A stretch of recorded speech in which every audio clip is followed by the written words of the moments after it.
అలానే విశేషం Andhra Pradesh assembly speaker చింతకాయల అయ్యన్న పాత్రుడు గారు, డిప్యూటీ స్పీకర్ రఘురామకృష్ణరాజు గారు, వీళ్ళిద్దరూ సమావేశం అయ్యారు. వీళ్ళిద్దరూ ప్రెస్ మీట్ కూడా పెట్టారు 2 రోజుల క్రితం.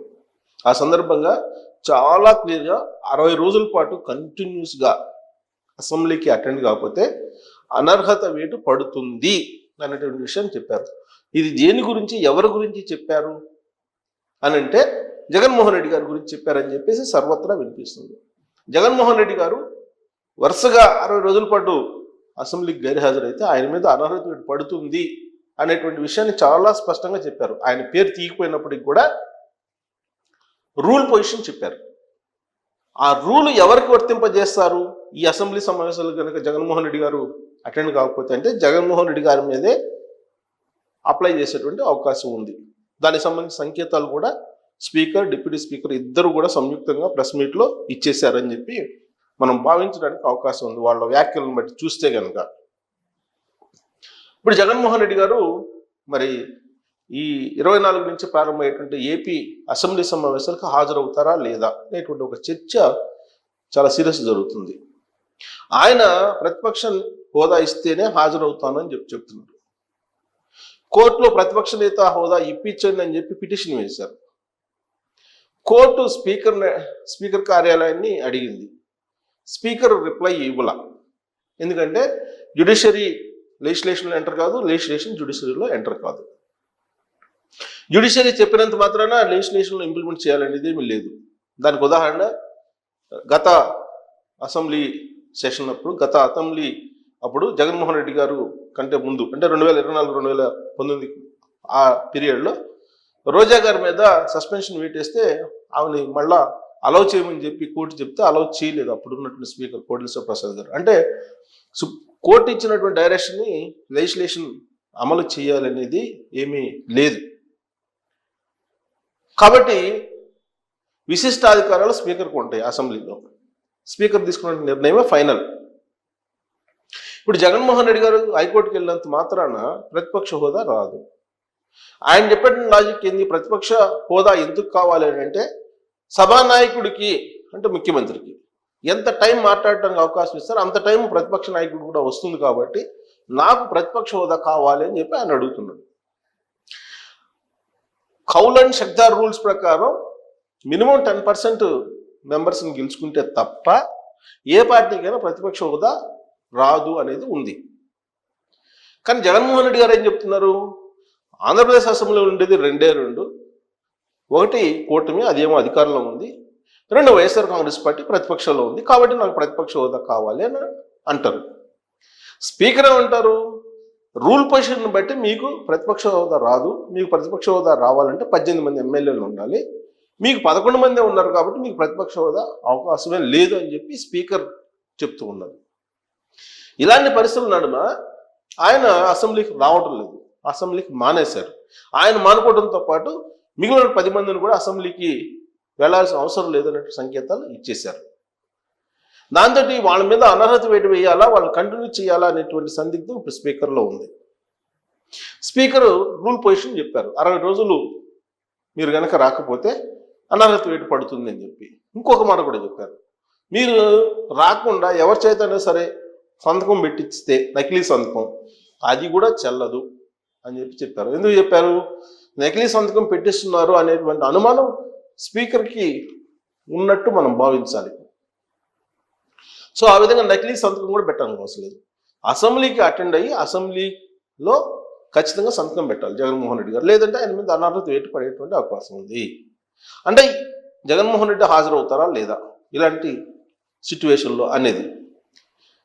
ఆయన మీద పరోక్షంగానో ప్రత్యక్షంగానో ఢిల్లీకి సంబంధించినటువంటి పెద్దల యొక్క ప్రభావం ఉంది అనేది అందరికీ తెలిసినటువంటి అంశమే. ఆంధ్రప్రదేశ్ రాజకీయాల్ని ఢిల్లీ పెద్దలే ఆడిస్తున్నారు. అటు వైఎస్ఆర్ కాంగ్రెస్ పార్టీ కానీ, తెలుగుదేశం పార్టీ కానీ, జనసేన కానీ ప్రత్యక్షంగానో పరోక్షంగానో ఢిల్లీకి సంబంధించిన బీజేపీ పెద్దలు ఆడిస్తున్నారు అనేది అందరికీ తెలిసినటువంటి నగ్న సత్యం. ఆంధ్రప్రదేశ్లో మరి ఏ రాష్ట్రంలో లేని విధంగా బీజేపీకి కంప్లీట్గా అన్ని పార్టీలు మద్దతు ఇస్తున్నాయి. దీన్ని ఎవరు కాదనలేరు. మరి ఇప్పుడు జగన్మోహన్ రెడ్డి గారు అసెంబ్లీకి వెళ్ళాలా వద్దా అనేది డిసైడ్ చేసేది కూడా వాళ్ళేనా అని అంటే, వాళ్ళు అసెంబ్లీకి వెళ్ళండి అని చెప్పి ఇప్పుడు కొన్ని సంకేతాలు ఇచ్చారు. ఆ సంకేతాలు అందుకున్నట్టు జగన్మోహన్ రెడ్డి గారు అసెంబ్లీకి అటెండ్ అయ్యేటువంటి ఛాన్సెస్ ఉన్నాయి అనేది ఒక వర్షన్ వినిపిస్తుంది. పైగా 22, 23 తారీఖుల్లో ఎమ్మెల్యేలకి ట్రైనింగ్ ఇవ్వడానికి ఓంప్రకాష్ బిర్లా గారు లోక్సభ స్పీకర్ వస్తున్నారు. అలాగే 23వ తారీఖున ఉపరాష్ట్రపతిగా పనిచేసినటువంటి వెంకయ్యనాయుడు గారు, ప్రస్తుతం మాజీ, ఆయన ఈ ట్రైనింగ్ క్లాసులకి వస్తున్నారు. ఈ ట్రైనింగ్ క్లాసులకు కూడా వైఎస్ఆర్ కాంగ్రెస్ పార్టీకి సంబంధించినటువంటి సభ్యులు హాజరవుతారు అని చెప్పి తెలుస్తుంది. ఇది ఢిల్లీ డైరెక్షన్ కాబట్టి ఢిల్లీ డైరెక్షన్లో వైఎస్ఆర్ కాంగ్రెస్ పార్టీకి సంబంధించిన సభ్యులు ఉన్నారు, హాజరయ్యేటువంటి అవకాశం ఉంది అని చెప్పి మరొక వాదన ఇప్పుడు పొలిటికల్ సర్కిల్స్లో నడుస్తోంది. ఓంప్రకాష్ బిర్లా గారు వస్తున్నారు కాబట్టి ఆయన ఇచ్చేటువంటి ట్రైనింగ్కి వైఎస్ఆర్ కాంగ్రెస్ పార్టీ ఎమ్మెల్యేలు కూడా పార్టిసిపేట్ చేసే అవకాశం ఉంది అని చెప్పి వైఎస్ఆర్ కాంగ్రెస్ పార్టీలో ఉండేటువంటి కొంతమంది ఎమ్మెల్యేలే లీక్స్ ఇస్తున్నారు. ఇక వెంకయ్యనాయుడు గారు ఇచ్చేటువంటి ట్రైనింగ్కి హాజరవుతారంటే వెంకయ్యనాయుడు గారి ట్రైనింగ్కి హాజరు కాకపోవచ్చు అని చెప్పి చెప్తున్నారు. మరి 24వ తారీఖు నుంచి ప్రారంభమయ్యేటువంటి అసెంబ్లీ సమావేశాలకు హాజరవుతారంటే ఖచ్చితంగా హాజరయ్యేటువంటి అవకాశం ఉంది. లేదంటే అనర్హత వేటు జగన్మోహన్ రెడ్డి గారి మీద పడేటువంటి ఛాన్స్ ఉంది. కాబట్టి ఢిల్లీ డైరెక్షన్ మేరకు ఖచ్చితంగా అటెండ్ అయ్యేటువంటి అవకాశం ఉంది అని అంటున్నారు. ఎందుకంటే డబుల్ ఇంజిన్ సర్కార్, కేంద్రంలో కూటమి ఉంది, రాష్ట్రంలో కూటమి ఉంది.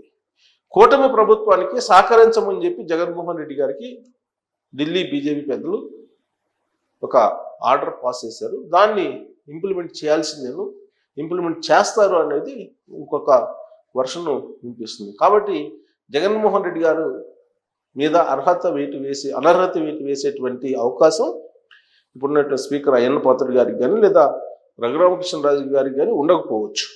అయితే ఎప్పటి నుంచో ఎదురు చూస్తున్నటువంటి Telugu Desam party cadre, Telugu Desam party కళ నెరవేరేటువంటి ఛాన్సెస్ ఉన్నాయి. ఏంటి అదే అంటే, అయ్యన్న పాత్రుడు గారు స్పీకర్ చైర్లో కూర్చుంటే సభ్యుడిగా జగన్మోహన్ రెడ్డి గారు కూర్చొని అధ్యక్ష అంటూ మాట్లాడాల్సినటువంటి పరిస్థితి లేదు. ఆ టైంలో రఘురామకృష్ణరాజు గారు స్పీకర్ చైర్లో ఉంటే అధ్యక్ష అంటూ జగన్మోహన్ రెడ్డి గారు సంబోధిస్తూ మాట్లాడేటువంటి దృశ్యం, దీనికోసం వెయిట్ చేస్తున్నారు చాలా కాలంగా తెలుగుదేశం పార్టీ క్యాడర్ కానీ, తెలుగుదేశం పార్టీ సంబంధించినటువంటి సానుభూతిపల్లి కానీ లేదా రఘురామకృష్ణరాజు గారి అభిమానులు కానీ.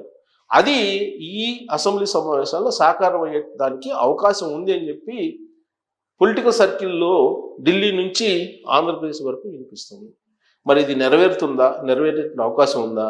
ఢిల్లీ పెద్దలు డైరెక్షన్ ఇచ్చినప్పటికీ జగన్మోహన్ రెడ్డి గారు ధిక్కరించి ఆయన అసెంబ్లీకి రాకపోతే ఆయన మీద వేటు పడేటువంటి అవకాశం ఉందా? ఏది జరగడానికి అవకాశం ఉంది అనే దాని మీద మీరు ట్రోల్స్ రూపంలో మీ అభిప్రాయం తెలియజేయచ్చు. Thank you very much.